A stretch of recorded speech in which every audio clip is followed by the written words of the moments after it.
Ben 5 gündür benim evim merdivenlerim yıkıldı, evim yıkıldı. Ben 5 gündür sokaklarda ya. Benim bir yerim yurdum yoktur. Hiç kimse gelmedi, bir yetkili gelmedi, sormadı. Ben 6 nüfusum, sokaklarda kalmışım. Benim çalışanım yoktur. Ben mağdur durumdayım.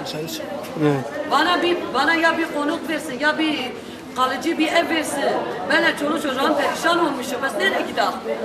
Gele olursa ben evimde öleceğim, ben evimden çıkmayacağım.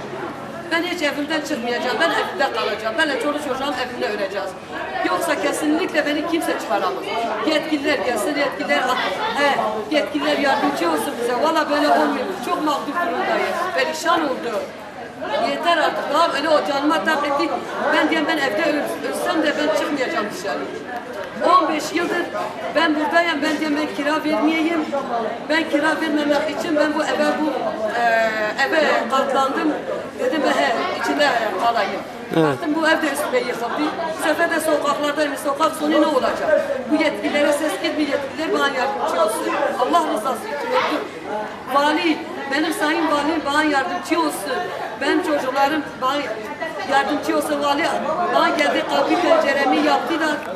Ondan sonra yine yıkıldı üstüne. Perişan bir durumdayız.